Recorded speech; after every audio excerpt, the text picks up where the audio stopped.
राधे राधे आप सभी को। मैं शोभा मैराथन क्लासेस के इस परिवार में फिर से आपके साथ जुड़ चुकी है नया टॉपिक लेकर, जो आपके लिए बहुत ही इंपॉर्टेंट रहने वाला है। वन्य जीव एवं संरक्षण। वन्य जीव और संरक्षण का जो टॉपिक है वो आपके रीट के सिलेबस में, इसके साथ स्टेट लेवल की हर एग्जाम्स में ये पूछा जाता है। तो टॉपिक से बाहर ना जाएं और बहुत ही शानदार आपकी क्लास होने वाली है। तो फ्रेंड्स, वीडियो के लास्ट तक बने रहिएगा। चैनल को सब्सक्राइब नहीं किया तो चैनल को सब्सक्राइब कर लीजिए, बेल आइकन प्रेस कर लीजिए ताकि वीडियो की नोटिफिकेशन आपके पास तक आ जाएगी। वीडियो को शेयर कीजिएगा, लाइक कीजिएगा, कमेंट बॉक्स में मेरे को ज़रूर बताइएगा कि आपको क्लास कैसी लगी है।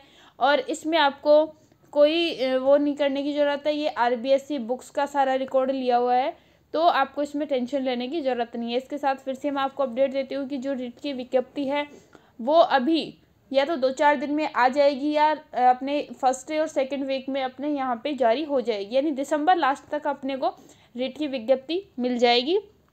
और जहाँ तक आइडिया है 24 से लेकर 28 तारीख तक के बीच में आपकी रीट एग्ज़ाम होने की पूर्ण संभावना है। तो अपनी तैयारी को सुचारू रूप से जारी रखें और लगातार अपनी जो है प्रगति की ओर बढ़ते रहिए। स्टार्ट करते हैं आज का अपना टॉपिक, वन्य जीव और संरक्षण। राजस्थान राज्य के कुल क्षेत्रफल का कितना 10वां भाग जो आता है वो अपना वन के एरिया में आता है। राज्य में सर्वाधिक वन क्षेत्र कहाँ? उदयपुर जिले में। और सबसे कम वन क्षेत्र जो कहाँ मिलता है? चूरू जिले में, क्योंकि यहाँ पर पानी की थोड़ी कमी पाई जाती है। ये एक शुष्क जिला माना जाता है। वनों को कितने भागों में बांटा गया है? 3 भागों में, आरक्षित, रक्षित और अवर्गीकृत वन। आरक्षित वन जो कौन से होते हैं? जो सरकार के नियंत्रण में होते हैं, जिनका ये कुल वनों का 1/3 भाग जो आता है उसमें आता है। और यहाँ पर जो भी कटाई है, लकड़ी चारा जो भी लेना होता है वो बिल्कुल प्रतिबंधित होता है। इसके बाद आता है सुरक्षित वन, रक्षित वन भी इसको कहा जाता है। ये सरकारी नियंत्रण में आता है, लेकिन सरकार की आदेशानुसार यहाँ पर अपन कटाई कर सकते हैं, चारा भी ले सकते हैं। इनके यानी सरकार की अनुमति से यहाँ पर हम कोई भी क्रियाकलाप कर सकते हैं। ये आधे से अधिक भाग आता है। इससे आगे आ रहा है अवर्गीकृत वन। इस पर सरकारी प्रतिबंध नहीं होता है और यह पशु चराने, लकड़ी काटने के लिए यहाँ पर कोई प्रतिबंध नहीं लगता। तो ये अपने वनों के प्रकार है। इसके आगे अपने भौगोलिक दृष्टि से अब वनों के प्रकार कौन कौन से हैं तो ये देखते हैं, यानी अपनी जलवायु के आधार पर वनों को कौन कौन से भागों में बांटा गया है वो देखते हैं। उष्णकटिबंधीय कटीले वन होते हैं। उष्णकटिबंधीय शुष्क एरिया में जो वन उगते हैं जो होते हैं उनको उष्णकटिबंधीय, जिनमें कांटे पाए जाते हैं वो कटीले वन पाए जाते हैं। और ये मुख्यतः अपने कौन से भाग में? जैसलमेर, बीकानेर, चूरू, नागौर, बाड़मेर, जोधपुर, सीकर, झुंझुनू, जालोर आदि जिलों में मिलते हैं। यानी जो अपने पश्चिमी एरिया के जो भी जिले हैं वहाँ पर ये मिल जाते हैं। इन वनों में झाड़ियाँ में कटीले वृक्ष पाए जाते हैं। मुख्य वृक्ष इसमें रोहिड़ा है और धोकड़ा है, बेर है, बबूल है, केर, नीम आदि वृक्ष मिलते हैं। इस मरुस्थलीय वनस्पति को मरुद्भिद भी कहा जाता है, यानी मरुस्थल में जो आसानी से लंबे समय तक पौधा रह सकता है उसको मरुद्भिद भी कहा जाता है। इससे आगे आ रहे हैं, अब देख सकते हैं आप यहाँ पर कि उष्णकटिबंधीय जो कटीले वन है वो अपने कौन से एरिया में? जो पश्चिमी एरिया है वहीं पर मिलते हैं, क्योंकि वो शुष्क एरिया है और शुष्क एरिया में जो वन पाए जाते हैं उनको उष्णकटिबंधीय और उनमें कटीली झाड़ियाँ अधिक होती है, इसलिए इनको उष्णकटिबंधीय कटीले वन कहा जाता है। अब उष्णकटिबंधीय जो शुष्क और पतझड़ वन होते हैं, यानी किसी समय विशेष में उन पौधों की पत्तियां झड़ जाती हैं और वही शुष्क एरिया में उगते हैं, तो उनको कहा जाता है उष्णकटिबंधीय शुष्क पतझड़ वन। ये बांसवाड़ा, डूंगरपुर, उदयपुर, चित्तौड़गढ़, कोटा, बारा, झालावाड़, अलवर, अजमेर, जयपुर, सवाई माधोपुर, करौली, बूंदी और टोंक के एरिया में मिलते हैं। इन वनों में मुख्यतः कौन कौन से होते हैं? सागवान हो गया, बरगद हो गया, तेंदू हो गया, सालर, महुम, उसके साथ गुल्लर, धोक, ढाक हो गई, साल, सीताफल, आंवला, बांस, नीम, आम और शीशम, ये जो है अपने उष्णकटिबंधीय शुष्क पतझड़ वनों में आते हैं। और ये कौन सा हो गया? दक्षिणी पूर्वी जो एरिया है, अपने राजस्थान का जो दक्षिणी पूर्वी एरिया है उसमें ये वन पाए जाते हैं। इससे आगे देखते हैं अर्धशुष्क वन। अर्धशुष्क अर्ध उष्णकटिबंधीय सदाबहार वन, ऐसे वन जो वर्ष भर रहते हैं उनकी पत्तियां नहीं झड़ती, वो अपने यहाँ सदाबहार वनों के अंतर्गत आ जाता है। ये आबू पर्वतीय क्षेत्रों में, यानी जो माउंट आबू का जो सिरोही का जो एरिया आ गया, वहाँ पर ये वन पाए जाते हैं। इन वनों में मुख्यतः कौन सा हो गया, आम, बांस और सागवान के वृक्ष पाए जाते हैं। ये यहाँ पे यहाँ का जो एरिया हो गया वहाँ पाए जाते हैं। अब आगे आ रहा है वन संरक्षण। वन संरक्षण क्या है? वन संरक्षण के अंतर्गत अपन देखते हैं राष्ट्रीय वन नीति 1952 संशोधित की गई थी 1988 में, के अनुसार अगर भूभाग का लगभग 33% वन होना आवश्यक है। राजस्थान की वन नीति 2010 में राज्य के जो संपूर्ण भूभाग, राज्य के जो संपूर्ण भूभाग है उसको 20% उसका वन आच्छादित यानी वन का एरिया होना जरूरी है। कौन सी? वन नीति 2010 के अनुसार। इसके बाद आ रहा है जोधपुर में केंद्रीय शुष्क अनुसंधान केंद्र यानी काजरी एवं शुष्क वन अनुसंधान संस्थान आफरी और काजरी पूजा जाए तो ये कहाँ पर? अपने जोधपुर में। आफरी का नाम है केंद्रीय शुष्क अनुसंधान केंद्र और आफरी का पूछा जाए तो शुष्क वन अनुसंधान संस्थान।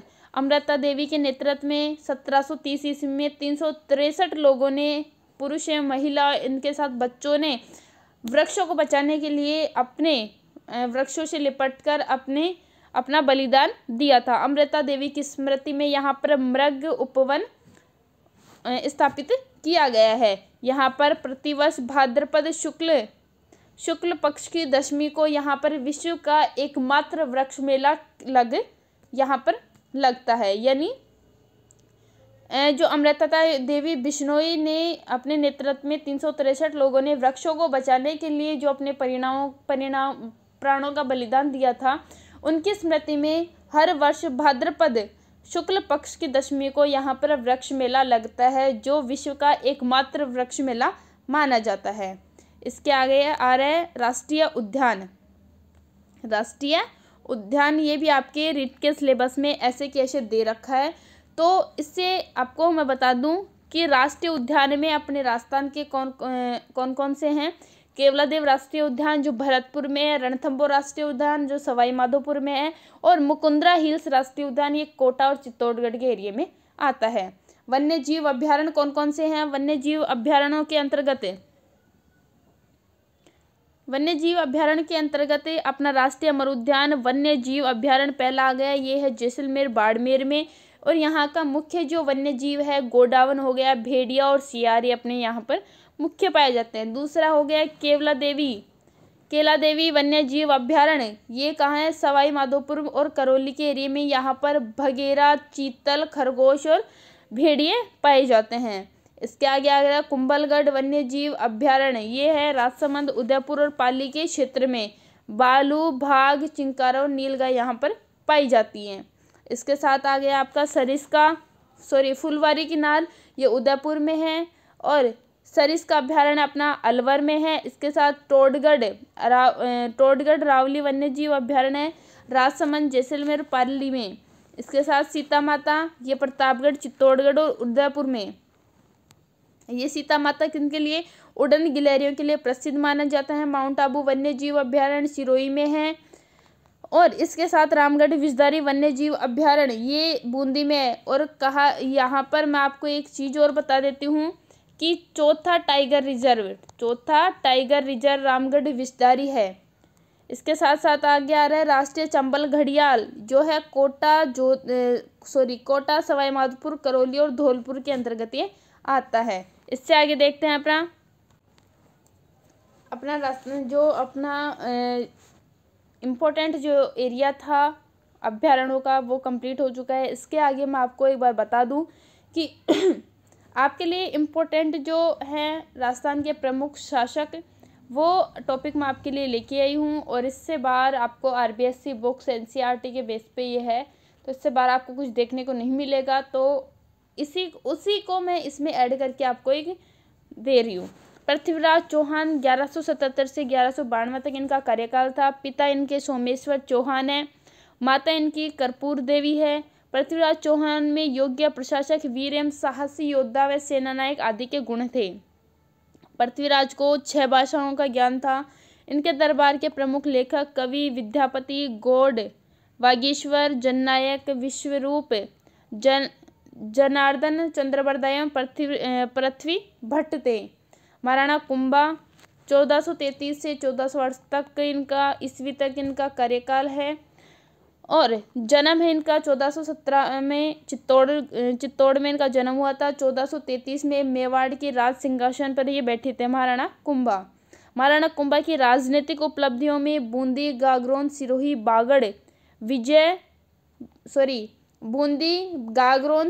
बागड़ की विजय, मेवाड़, मारवाड़, मैत्री प्रमुख है इनकी राजनीतिक। महाराणा कुंभा के समय मेवाड़ के इतिहास का स्वर्ण युग माना जाता है। मेवाड़ में स्थित 84 दुर्गों में 32 दुर्गों का निर्माण महाराणा कुंभा द्वारा करवाया गया है। कुंभा महान संगीतकार था।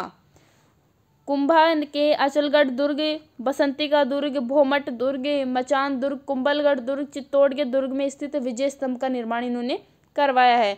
कुंभा द्वारा रचित ग्रंथ है संगीत राज, संगीत मीमांसा, सूड प्रबंध, ये प्रमुख माने जाते हैं। कुंभा ने जयदेव रचित गीत गोविंद व रसिक प्रिया टीका की रचना की है। वह चंडी शतक की टीका भी लिखी है। महाराणा कुंभा ने महाराजाधिराज, राजरायन, महाराणा राजगुरु, दानगुरु, हाल गुरु, परम गुरु, चाप गुरु आदि उपलब्धियां इन्होंने धारण की है।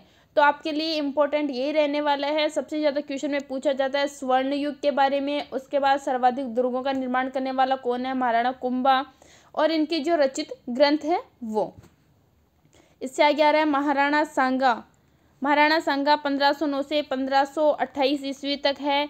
सांगा रणबल का पुत्र था। महाराणा सांगा पराक्रमी योद्धा थे। इन्होंने दिल्ली, गुजरात, मालवा, मुगल बादशाहों के आक्रमणों से अपने राज्य की बहादुरी से उनकी रक्षा की है। महाराणा सांगा के शरीर पर कितने थे? 80 घाव थे।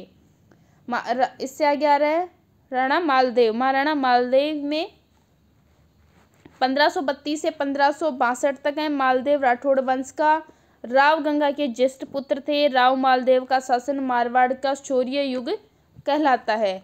राव मालदेव का जो शासनकाल है उसको मारवाड़ का शौर्य युग भी कहा जाता है। इन्होंने अपने काल में 52 युद्ध लड़े थे। इनके साथ छोटे छोटे 58 जो परगने हैं उन पर अपना अधिकार जमाया था। मालदेव ने सोजत दुर्ग, मालकोट दुर्ग जो मेड़ता में पड़ता है, पोखरण दुर्ग का निर्माण करवाया था। मालदेव को फारसी इतिहासकारों ने दशमत वाला शासक यानी ताकतवर जो शासक है उनके नाम से इनको पुकारा था। मालदेव के बारे में आपको पूछा जाएगा तो मारवाड़ का शौर्य जो युग है किनका माना जाता है? मालदेव का। महाराणा मालदेव किसके पुत्र थे? राव गंगा के थे। इसके बाद इन्हें कौन सी उपाधि से जाना जाता है? तो दशमत वाला शासक इनको कहा जाता है। उनकी मृत्यु 1562 में हुई थी। इससे आगे आ रहा है महाराणा प्रताप। महाराणा प्रताप उदय सिंह का ज्येष्ठ पुत्र, महाराणा उदय सिंह के ज्येष्ठ पुत्र थे। इनका जन्म 9 मई 1540 को कुंभलगढ़ में हुआ था। यानी महाराणा जो प्रताप है उनका जन्म कहाँ हुआ था? कुंभलगढ़ दुर्ग में हुआ था 1540 में। राज्याभिषेक हुआ था 28 फरवरी 1572 में। महाराणा प्रताप ने संकट काल में भी कृषि और वनों के विकास का प्रयास किया। इन विषयों में पर विश्ववल्लभ पुस्तक लिखवाई। यानी जो इनका जो काल है संकट काल भी रहते हुए भी इन्होंने वनों और कृषि में उनके विकास के लिए लगातार कार्य करते रहे और इन विषयों पर उन्होंने जो विश्ववल्लभ पुस्तक भी लिखवाई है। महाराजा राय सिंह पिता है इनके कल्याणमल जो बीकानेर के राव थे। जन्म हुआ था 20 जुलाई 1541 में। राज्याभिषेक हुआ था इनका 1574 में। इसे अपनी दानशीलता के कारण राजपूताने का करण कहा जाता है। राजपूताने का करण महाराणा राय सिंह को कहा जाता है। बीकानेर के जूनागढ़ दुर्ग का निर्माण इन्होंने करवाया था और किले के भीतर एक प्रशस्ति लिखवाई जिसे राय सिंह प्रशस्ति कहा जाता है। राय सिंह ने राय सिंह महोत्सव एवं ज्योतिष रत्नामल ग्रंथ की रचना भी की है। मिर्जा राजा जयसिंह आमेर की राजगद्दी पर 1621 में बैठे थे। मिर्जा राजा जयसिंह 3 मुगल सम्राटों के साथ कार्य किया था, जहांगीर, शाहजहां और औरंगजेब। इसके साथ आ रहे हैं आपके शाहजहां ने 1639 में जयसिंह को मिर्जा राजा की उपाधि से वशीभूत किया था। मिर्जा राजा जयसिंह के राज कवि बिहारी ने 1662 ईस्वी में वीर सतसई की रचना की थी। जयसिंह के अन्य दरबारी जो है रामकवि ने जयसिंह चरित्र की रचना इन्होंने की है। महाराजा जसवंत सिंह दिसंबर 1626 में बुरहानपुर में इनका जन्म हुआ था। पिता है गज सिंह। मुगल बादशाह शाहजहां ने जसवंत सिंह को महाराजा की उपाधि प्रदान की। औरंगाबाद कस्बा इन्होंने बसाया था। जसवंत सिंह अच्छे एक साहित्यकार माने जाते हैं जिसने आनंद प्रकाश, सिद्धांत बोध, भाषा भूषण, प्रबोध, चंद्रोदय आदि ग्रंथों की रचना की है। महाराजा राजसिंह प्रथम सिहाड़ नाथद्वारा में श्रीनाथ जी की मूर्ति और द्वारकाधीश की मूर्ति काकरोली राजसमंद में स्थापित कर वहां मंदिर बनवाया है। उदयपुर में अम्बा माता का मंदिर तथा काकरोली में राजसमंद झील का निर्माण इन्होंने करवाया है। इस झील पर रणछोड़ भट्ट द्वारा संस्कृत भाषा में लिखी प्रस्तुति को 25 शिलाओं पर इन्होंने रणछोड़ भट्ट द्वारा लिखी हुई प्रशस्ति को 25 शिलाओं पर खुदवाया गया और इसे राज प्रशस्ति के नाम से जाना जाता है। देश का सबसे बड़ा शिलालेख है राज प्रशस्ति। इसके आगे आ रहा है सवाई जयसिंह। जन्म हुआ था 1688 में। औरंगजेब ने जयसिंह को सवाई को उपाधि प्रदान की। सवाई जयसिंह ने आमेर के स्थान पर जयपुर को राजधानी बनाया।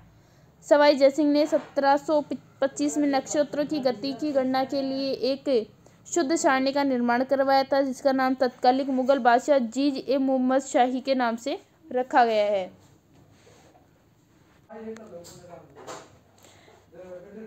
सवाई जयसिंह के काल में ज्योतिष विद्या पर जयसिंह कारिका नामक ग्रंथ लिखा गया। महाराजा सूरजमल भरतपुर के शासक पिता बदन सिंह इनके हैं। इससे आगे आ रहा है आपका आज़ादी के आंदोलन व राजस्थान। आज़ादी का जो आंदोलन है, राजस्थान की जो प्रमुख किसान आंदोलन है वो आपको यहाँ पर मैं बता रही हूँ। बिजोलिया किसान आंदोलन 44 वर्षों तक चला है। धाकड़ जाति के किसानों द्वारा ये प्रारंभ किया गया था। 3 चरणों में ये विभक्त था। प्रथम चरण इसका चला था 1897 से 1914 तक। द्वितीय चरण था 1914 से 1923 तक और तृतीय चरण 1923 से 1941 तक ही रहा है। 1897 में राव कृष्ण सिंह के समय बिजोलिया की जनता से 84 प्रकार की जो लगान है वो वसूली जाती थी। किसानों के प्रतिनिधि नानजी और ठाकरे पटेल ने मेवाड़ महाराणा के इसकी शिकायत की। नाराज राव ने कुछ समय पश्चात प्रजा पर चंवरी कर और लागू कर दिया। राव कृष्ण सिंह की मृत्यु के बाद पृथ्वीराज ने जनता पर तलवारबंदी की लागत भी लगा दी। इससे आगे आ रहा आपका किसानों ने साधु सीताराम दास, फतेहकरण चारण और ब्रह्मदेव के नेतृत्व में राव की इस कार्यवाही का विरोध किया। ऊपरमाल पंच बोर्ड की स्थापना विजय सिंह पथिक द्वारा की गई। 1917 में तीसरे चरण में जमनालाल बजाज ने आंदोलन का नेतृत्व किया। इससे आगे आ रहा है बेगू किसान आंदोलन। बेगू किसान आंदोलन किसान मेनाल नामक स्थान पर ये एकत्रित हुए। नेतृत्व किया था विजय सिंह पथिक ने और इनके आदेश से रामनारायण चौधरी ने किसानों का नेतृत्व भी किया है। रेवेन्यू कमीशन ट्रेंच ने गोविंदपुरा में एकत्र किसान पर गोलियां चलाने व जलाने का आदेश दिया। रूपाजी और कृपाजी धाकड़ घटना स्थल पर भी मारे गए और 53 में से 34 लागतें समाप्त की गई तथा बेगार पर रोक लगाई गई। बूंदी किसान आंदोलन है। 1926 में नैनूराम चौधरी व हरिभाई किंकर के नेतृत्व में बूंदी के किसानों ने भी लाग बाग व बेगार के विरुद्ध आंदोलन छेड़ा था। बूंदी राज्य सरकार द्वारा 1943 में किसानों की मांग स्वीकार और किस आंदोलन की समाप्ति हुई। बूंदी राज्य सरकार द्वारा 1943 में जो किसानों की मांग स्वीकार करने पर ये आंदोलन समाप्त हुआ था। बेगू किसान आंदोलन बूंदी का 1926 में। अलवर किसान आंदोलन हुआ था निमूचना से स्टार्ट और 1921 में सुअर मारने की अनुमति को लेकर किसानों ने आंदोलन स्टार्ट किया था।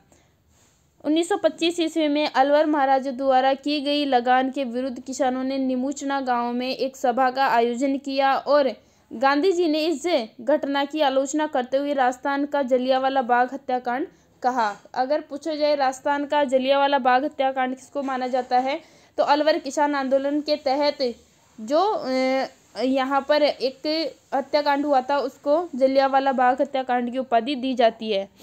इसलिए इसको एक ही आंदोलन भी कहा जाता है। एक ही आंदोलन को गति देने के लिए हजारों आदिवासी उदयपुर में एकत्रित हुआ था। महाराणा को 21 सूत्रीय मांग पत्र दिया गया। इस मांग पत्र को मेवाड़ की पुकार भी कहा जाता है। महाराणा ने 21 मांगों में से 18 मांगों को स्वीकार किया था। मीणा जनजाति आंदोलन 1924 में क्रिमिनल ट्राइब्स एक्ट के तहत 12 वर्ष से अधिक आयु के मीणा जाति के लोगों को प्रतिदिन समीप के थाने में उपस्थिति देने के लिए पाबंद किया गया। आज़ादी के बाद सन 1952 में जाकर जयराम पेशा जैसे कठोर कानून समाप्त हुआ। इसके बाद आ रहा है आपका प्रजामंडल। मारवाड़ प्रजामंडल की स्थापना जय नारायण व्यास द्वारा 1934 में की गई। अध्यक्ष थे भंवरलाल सराफ। 1938 में रणछोड़ दास भट्टानी की अध्यक्षता में मारवाड़ लोक परिषद का गठन भी किया गया। जयपुर प्रजामंडल की स्थापना कर्पूर चंद पाटनी व जमनालाल बजाज के प्रयासों से 1931 में की गई। राजस्थान का प्रथम प्रजामंडल माना जाता है। गठन हुआ था 1936 में। 1938 में जमनालाल बजाज की अध्यक्षता में पहला अधिवेशन हुआ। अध्यक्ष थे इसके हीरालाल शास्त्री। मेवाड़ प्रजामंडल की स्थापना 24 अप्रैल 1938 में बलवंत सिंह मेहता की अध्यक्षता में हुई। बीकानेर प्रजामंडल की स्थापना 1936 में मेघाराम वेदवत तथा लक्ष्मण दास स्वामी ने की थी। कोटा प्रजामंडल की स्थापना कोटा में पंडित नैनूराम की अध्यक्षता में मई 1939 में प्रजामंडल का अधिवेशन हुआ था। प्रमुख जननायक देखते हैं। प्रमुख जननायक गोविंद गुरु, जन्म हुआ था इनका डूंगरपुर। संप समाज की स्थापना की थी। अर्जुन लाल सेठी है, जन्म हुआ था जयपुर में वर्धमान विद्यालय की स्थापना की। केसरी सिंह बाहरट, चेतावनीरा चुगटिया प्रसिद्ध सोरठा इन्होंने लिखा था। विजय सिंह पथिक का जन्म बुलंदशहर यूपी में हुआ था।